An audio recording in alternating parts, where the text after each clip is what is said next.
Dans un petit village africain vivaient Moussa et sa mère. Sa mère l'aimait plus que tout au monde. Pourtant, Moussa avait honte d'elle. La raison était simple. Sa mère n'avait qu'un seul œil. Chaque fois qu'ils marchaient ensemble dans les rues du village, les habitants les regardaient. Moussa baissait la tête. Il avait l'impression que tout le monde se moquait de lui. Alors, jour après jour, il commença à s'éloigner de sa mère. Elle remarquait sa honte, mais elle ne disait rien. Elle continuait simplement à l'aimer. Les années passèrent. Moussa grandit et obtint l'occasion de poursuivre ses études à l'étranger. Sa mère était remplie de fierté. Elle priait chaque jour pour sa réussite. Le jour de son départ, elle l'accompagna jusqu'au bus. Le cœur lourd mais rempli d'espoir.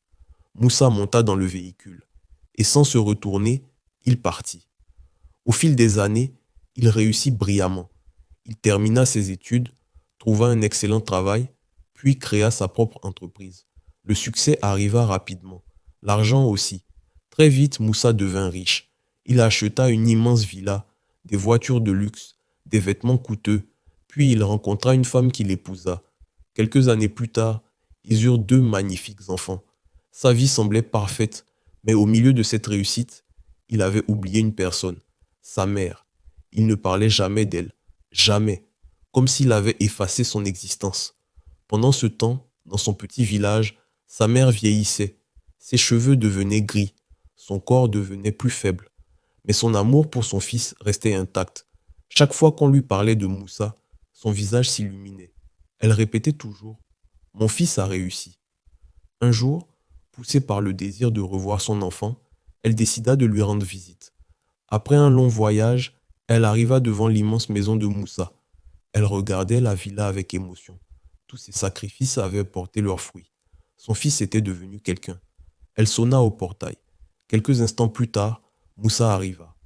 Lorsqu'il aperçut sa mère, son sourire disparut. Sa femme était là, ses enfants aussi, et la honte qu'il avait toujours ressentie réapparut immédiatement. Sa mère s'approcha doucement. Mon fils, mais Moussa la coupa. Puis, devant sa propre famille, il prononça des mots terribles. Je ne connais pas cette femme. Le monde sembla s'arrêter. Sa mère resta immobile. Son unique œil se remplit de tristesse. Mais elle ne cria pas, elle ne pleura pas. Elle regarda simplement son fils une dernière fois, puis elle repartit, seule, en silence, sans savoir qu'elle venait de voir son enfant pour la dernière fois. Quelques mois plus tard, les problèmes commencèrent.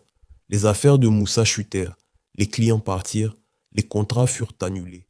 L'entreprise perdit de l'argent, beaucoup d'argent, les dettes s'accumulèrent, les banques commencèrent à réclamer leur dû. Les factures envahissèrent son bureau.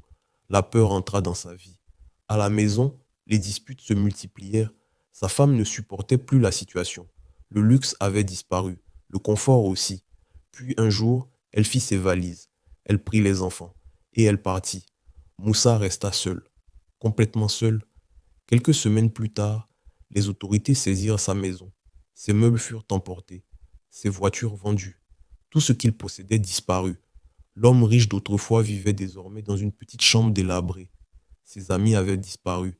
Son argent avait disparu. Sa famille avait disparu. Il ne lui restait plus rien.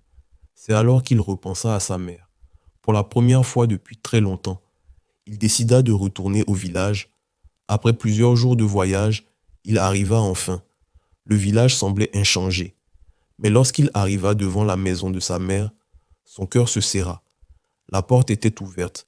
Les murs étaient abîmés. L'herbe avait envahi la cour. La maison était vide. Un voisin s'approcha, puis lui annonça une terrible nouvelle. Sa mère était morte depuis plusieurs mois. Moussa sentit ses jambes trembler. Il entra lentement dans la maison. Tout était silencieux. Puis il aperçut une vieille lettre posée sur une table recouverte de poussière. Son nom était écrit dessus. Moussa.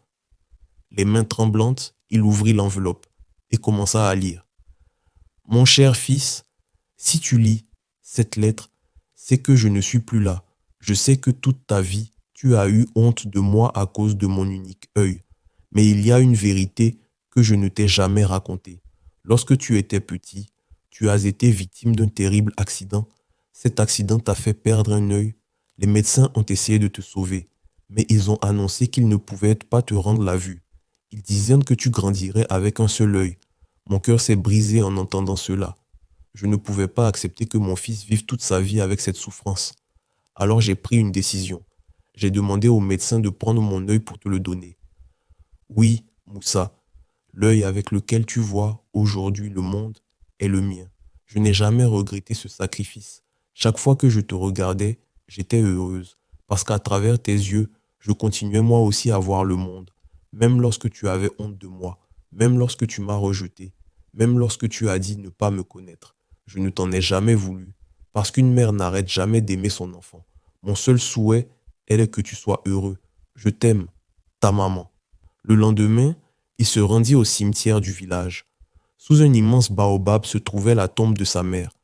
Moussa s'agenouilla, déposa quelques fleurs, puis resta longtemps en silence, le visage couvert de larmes, car il venait de comprendre une chose que beaucoup réalisent trop tard. L'amour d'une mère est souvent le plus grand sacrifice qu'un être humain puisse offrir, et aucune richesse au monde ne peut remplacer une mère lorsqu'elle est partie. Ne laisse jamais la honte, l'orgueil ou la réussite te faire oublier ceux qui t'ont aidé à grandir.